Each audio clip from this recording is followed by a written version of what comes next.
我不是中国人。Jag är inte svensk. Je ne suis pas français. I'm not Australian either. You see, this passport, it bugs me. On the one hand, it's a very useful document. Gets us across international borders. But on the other, it has this way of putting us in boxes, dividing us up by nationalities, which can limit who we are, who we can be. Instead, I like to live a life with a global perspective. En global utsikter. Avec une perspective mondiale. 从全球的视野. So, with this passport in hand, my life's work has taken me from North Kenya to North Korea, the halls of the White House, to Whitehall, to Zhongnanhai in Beijing, from Uluru to Kathmandu, 60 countries, and still counting. It reminds me of that song by that really famous Australian philosopher, Lucky Starr. I've been everywhere, man.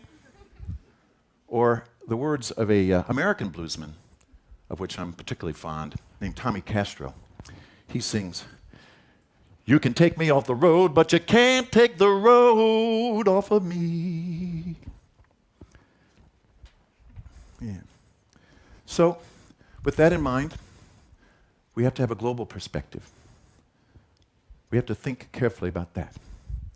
And we have to go forward and look to the outside world.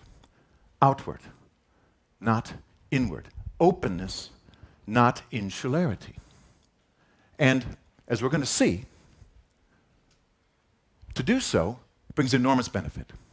Enormous benefit to our families, to ourselves, to our communities, and to our planet. But I'm worried. I am worried. And you should be too.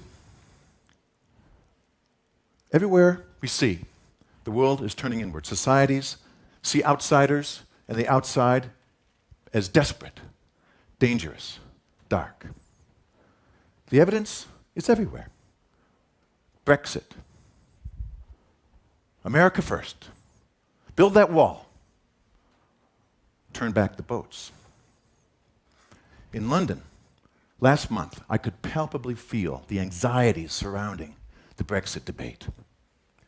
In the United States, a month before, I ran into a lot of rising populist nationalism.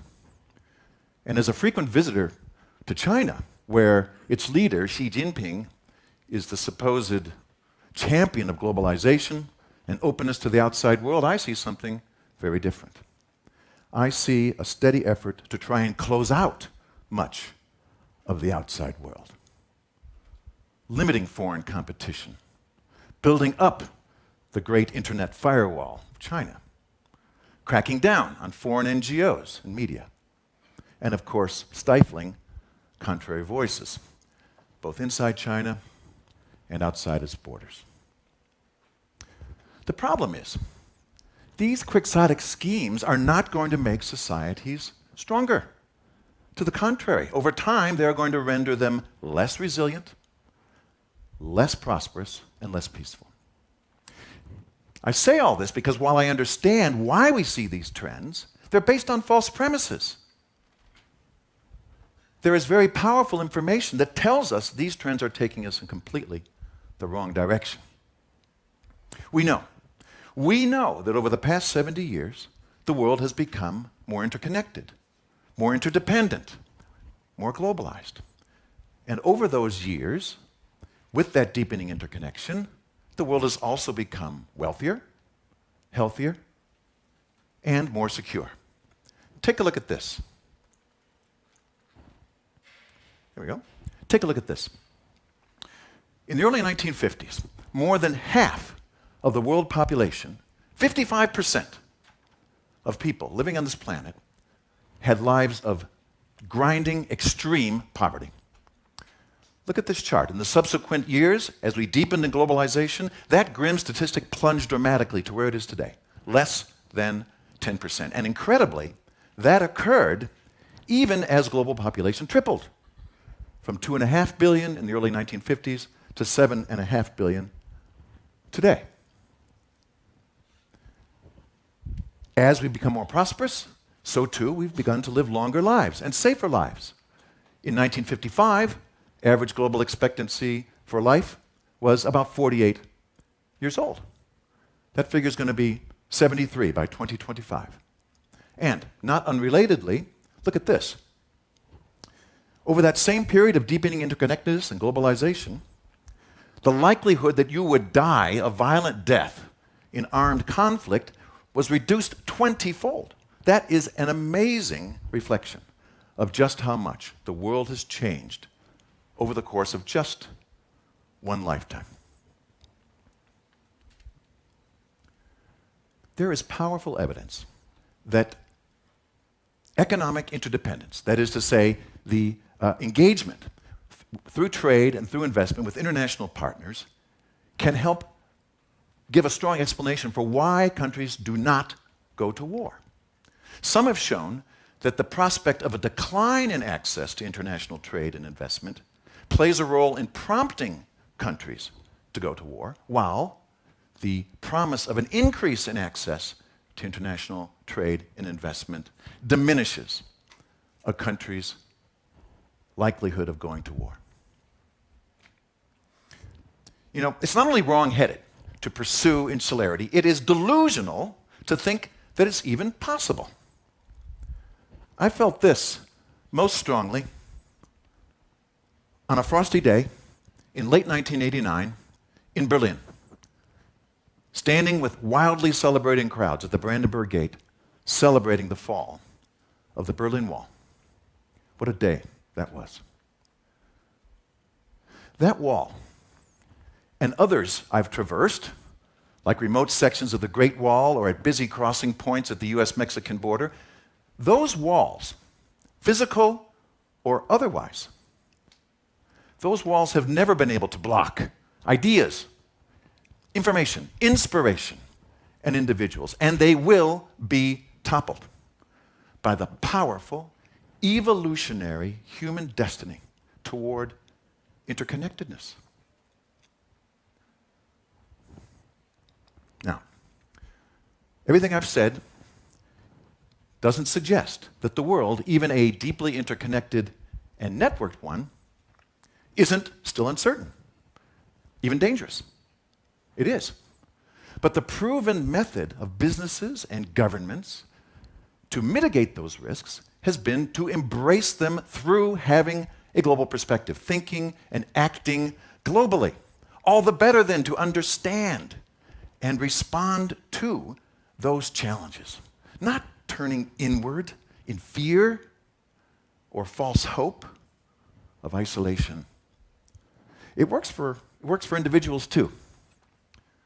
Understanding customs, cultures, languages, societies of people and places that are not like you will get you out of a jam many, many times over. Like the time I was able to hitch a ride on an empty Chinese passenger jet so that I could make some meetings in Beijing that I was late for. Sat by myself in business class.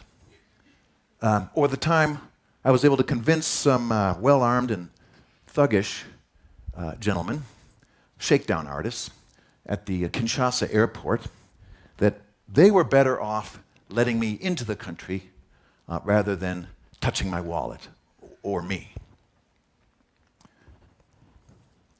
Mark Twain, a global citizen of his own day, argued that knowledge of the world, best gained through direct experience, would actually make us better persons. He wrote in words 150 years ago that still resonate today, I think, especially today. He wrote, "Travel is fatal to prejudice, fatal to bigotry and narrow-mindedness, and many of our people need it sorely on these accounts." Broad, wholesome, charitable views of men and things cannot be acquired by vegetating in one little corner of the earth all of one's lifetime.